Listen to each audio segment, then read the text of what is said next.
Bonjour. Donc maintenant on va voir quoi? Un déplacement d'un convecteur, d'un climatiseur à un split system. Donc je vais vous faire une vidéo pour vous montrer comment on ramène le gaz dans l'installation et comment on déplace ce climatiseur. Le climatiseur, bon, le gros du démontage, je ne vais pas vous le montrer, ça ne sert à rien. Poser les tuyauteries, les boulottes et tout ça, c'est pas l'utilité pour nous. Ce qui est intéressant à savoir, c'est comment on ramène le gaz dans le groupe extérieur et pour faire le vide, enfin pour mettre sous pression d'azote. Ça, je ne ferai pas cette manœuvre parce que je n'ai pas d'azote ici, mais il faut pas oublier, il faut mettre sous pression d'azote. C'est chez moi à la maison, il ne faut pas vous inquiéter.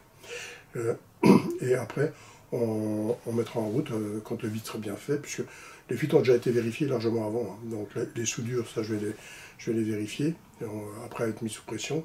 Mais donc les brassures à argent, il n'y aura pas de fuite. Donc maintenant, on va passer à l'acte. Allez, on y va.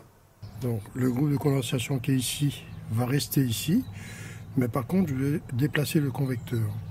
Alors qu'est-ce que je vais faire déjà? Je vais ramener le gaz dans cet appareil là, donc le groupe de condensation. Je vais fermer les vannes et tout. D'abord je vais ouvrir le boîtier qui est ici et je vais vous montrer le reste. Vous voyez les raccords de mon installation. Ici j'ai une grosse tuyauterie, une petite. Alors quand on est en position chaud, ici c'est le refoulement, ici c'est le retour liquide, puisque là-bas j'aurai le condenseur, ici l'évaporateur. Donc maintenant, moi, ce que je veux, c'est pouvoir ramener le gaz ici. Alors, si je le laisse en chaud, le gaz va par là et revient par là. Moi, ça ne me va pas. Mais moi, ce que je veux, c'est que le liquide parte par là et le gaz revienne par là.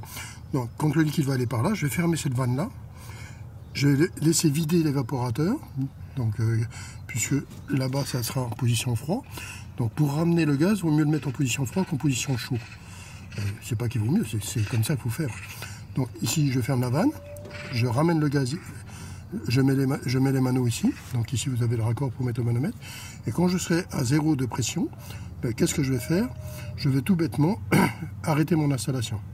J'attends un petit peu, je vois si la pression remonte, parce que souvent il reste encore un peu de gaz liquide dans le fond de l'évaporateur, le gaz va s'évaporer et la pression va remonter. Alors on sera obligé peut-être de faire 2 ou 3 fois cette manœuvre.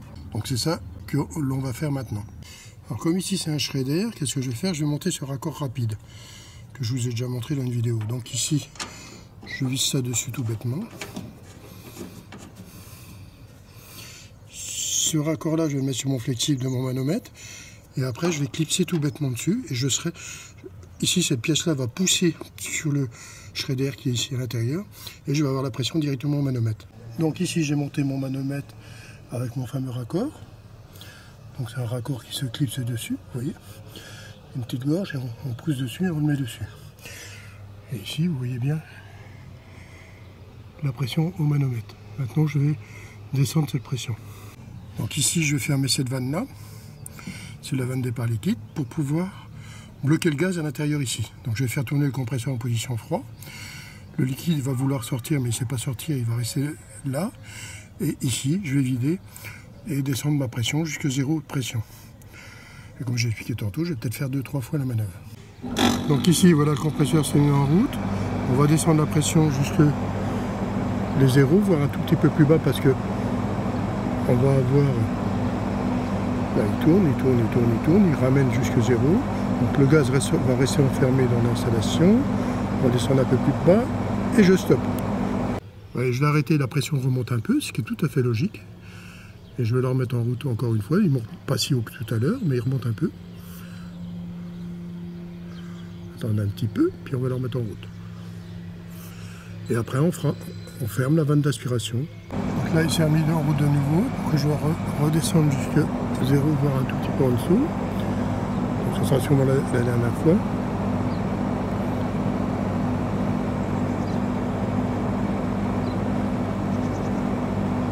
Et là je stoppe. Alors maintenant il reste à 0, je démonte tous mes raccords pour pouvoir démonter l'installation.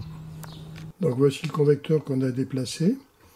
Alors qu'est-ce qu'on va faire ici? On va braser les 2 tuyauteries, parce que c'est les tuyauteries qui ressortaient du convecteur, et on va les braser. Alors pour les braser, pour la sécurité, qu'est-ce que je vais faire? Je vais mettre un chiffon humide ici, et un chiffon humide ici, et mes brasures sont ici.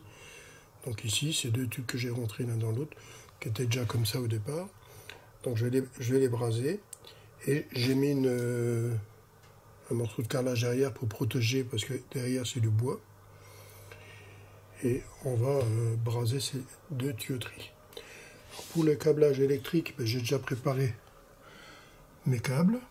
Donc mon alimentation plus ma connexion entre mes deux appareils, le groupe intérieur et le groupe extérieur.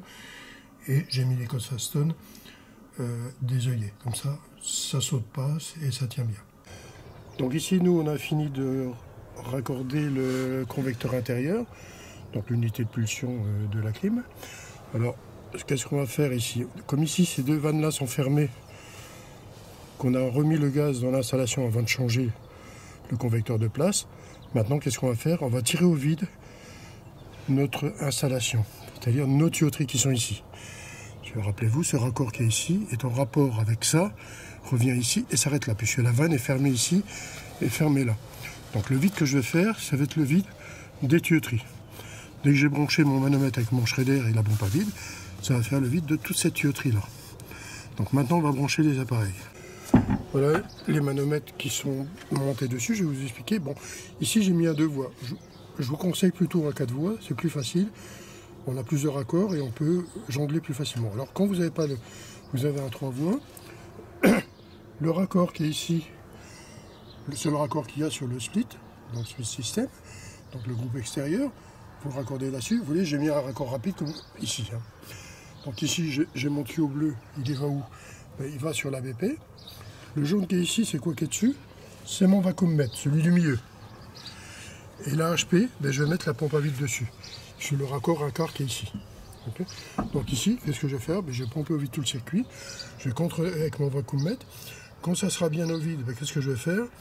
Je vais fermer les tuyauteries, donc les raccords et tout, surtout ce qui est sur la pompe à vide et tout ça. Et après, je vais contrôler pour voir si ça remonte ou pas. Donc ici, on voit le vacuummètre qui fonctionne. Donc la pompe à vide est passée à 10. Donc elle descend sur une voie. On va le laisser descendre. Et on verra après. Donc là, j'ai fini complètement mon installation. J'ai pompé au vide l'installation, comme vous avez vu. Maintenant, qu'est-ce que je vais faire? Je vais rouvrir cette vanne-là, j'ai ouvert cette vanne-là, et mon installation est en ordre, je peux remettre en route sans problème. Je n'ai pas perdu de gaz, et j'ai travaillé sur mon installation. Donc, c'est comme ça qu'on met en route une installation aussi. On pompe au vide les tuyauteries ici, puis après, on ouvre les deux raccords, quand tout, bien sûr, en vérifiant les fuites avant. Mettre sous pression d'azote et avant de pomper au vide. Okay. Voilà, après avoir fait toutes mes vérifications de fuite, ça c'était surtout important, parce que bon, comme j'avais pas d'azote, j'ai fait le test avec le gaz dedans. C'est pas un truc à faire, hein. Je l'ai fait parce que bon, je suis dans le métier, je connais quand même ce que je sais braser ou pas. Donc c'était deux bêtes brasures à faire, donc j'ai bien regardé qu'elles étaient bien brasées. J'ai vérifié après avec de la mousse quand le gaz était dedans, donc il n'y a pas de problème. Mais je vous conseille de mettre sous pression d'azote. D'ailleurs, les fournisseurs vous le disent. Mettre sous pression d'azote avant de chercher les fuites. Mais bon, n'oubliez pas que je suis à la retraite, je ne sais pas mettre sous pression d'azote, moi. Je ne sais pas tout chez moi. J'ai déjà pas encore du matériel qui me reste, mais pas tout à 100%. Donc, l'installation a été bien mise en route. J'ai bien vérifié mes fuites. J'ai pas de problème. Donc, tout fonctionne bien. Vous voyez? Donc, c'est simple à déplacer, si vous faites ça, bien dans l'ordre et comme il faut. C'est respecter l'environnement, récupérer bien les gaz et vérifier vos fuites avant de remettre en route. Allez, à bientôt.